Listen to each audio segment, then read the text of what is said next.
So, as most of you know, today is my final day here as a Hackley student. I think there are some people in the room who might be more upset about that than I am. I seriously can't express how happy and anxious I am to go to college, but not because I just want to leave Hackley, for other reasons. I mean, I love Hackley. It's been my second home for 8 years, and here I've made many friends, both with students and faculty, and I'm not ready to necessarily leave that all behind. When I say this is my last day as a Hackley student, because I'll always be a part of the Hackley community, I mean this is my last day as a learner here. I've learned a lot in class, a lot from students, and from the service opportunities and conferences I've had the privilege to go on. And so I'm very excited to go and share what I've learned in college and inspire people and change lives in a new setting, in the same way I hope I've done that in my time here. And I hope to learn from the thousands of people from different walks of life that you get to meet in college. These past few weeks, I've been thinking a lot about what I want to be remembered for and what message I would like to leave you all with. And so I thought this would be the perfect platform. But I almost didn't do this talk out of fear that I would sound too repetitive or preachy. Then I realized right there is my message. What do all of you have to be afraid of? Like FDR said, fear nothing but fear itself. But also fear intolerance, apathy, ignorance, to touch upon some of my previous points. The message I hope to get across today is to keep an open mind, to try to be understanding, always look to educate yourselves, and always keep a sympathetic heart. Yeah, I know that sounds very mushy, and you hear that all the time, especially from the adults at Hackley and the adults in your life. So that's why I wasn't sure of coming up here, but then I thought, A, you can never be too preachy when it comes to these types of matters. B, the adults who always tell you this know what they're talking about because they've been here, they've been through all of the stuff we've been through. And C, it comes off even better when someone like me is saying it because I'm very close in age to all of you and sort of, you guys know me a bit better. So this is why senior talks are a great platform. Hackley is a great community, but it's not entirely perfect. No community is. High school is very difficult on all of us. We're adjusting to new environments, discovering our identities, learning that not everything in the real world is peachy, and that the prospect of entering the real world, college, adulthood, jobs, is always omnipresent. So why not make the process easier for each other? You may think that you know everything you need to know about a person, and that entitles you to make judgments, and so I caution you. I once learned that humans are a lot like icebergs. You only see 10% of a person just by looking at them, but then there's 90% of them that's underneath the surface. Think about what you say very carefully, and treat others as you want to be treated. I know this all seems very elementary, but often I feel you need a reminder. I am gay, I am Latino, and I come from a low-income family. Today I'm very proud of my identity, but there were many times, today I'm proud of my identity because it truly sets me apart and makes me unique at a school like Hackley.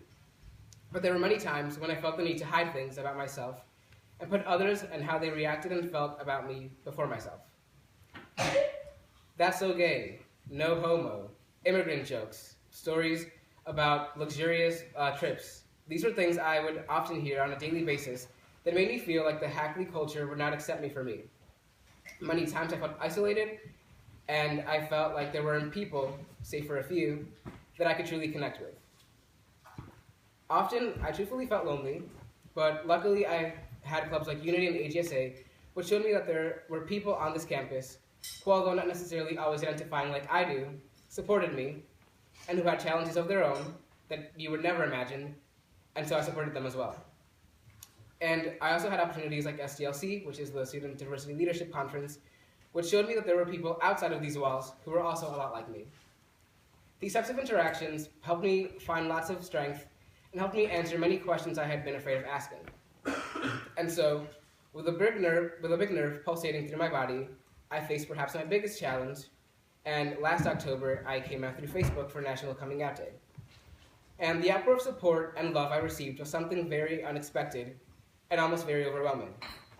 People who had previously said things like "that's so gay," people who I never thought would understand where I was coming from, showed camaraderie and empathy. So it comes to show you how much what you say can influence others. I had waited long in fear for no reason at all. But I wouldn't have known that because of what I would hear. All of these tiny microaggressions and jokes that people would say without really meaning them. And so what I'm telling you is that what you think may be a joke or some meaningless word does have a lot of power, and you never know how it will affect the person next to you. So think and choose your words carefully. Instead of choosing words that put others down, choose words that lift others up. Try to see things from a different perspective every now and then. Even if you think that there's no reason to do so, and feel like another person's feelings don't affect you in any way, let me tell you that they do. If you create a positive environment for others, one will be created around you as well. And remember that no matter how big or small the problems you're facing are, and although it might be scary, know that there are places on campus where you can address those. There are more people like you on this campus than you might think. I learned that over 30% of the students here are on financial aid. I learned that 10% of the world population is LGBT, meaning lesbian, gay, bisexual, or transgender, but only about 2% of those are out. And as for race, Hackley is getting more diverse, and with our Ramsker exchange students who came this year, I've observed how interested in other cultures the Hackley community is. So go out and find these people, because you can't just wait around for them to find you. The first step is just being you. You don't have to do something as dramatic as what I did, but you can always start small and take things at your own pace by attending clubs or starting your own clubs or being active in class discussion. Once you get a conversation or a dialogue going, it's amazing how much more open people will be, and you'll find out things you never knew about each other. And you will be more comfortable and happier. And as a result, we'll have a stronger Hackley community. I call on you guys to do this work, and I can't wait to come back and see how things have changed and how much we've grown. Thank you.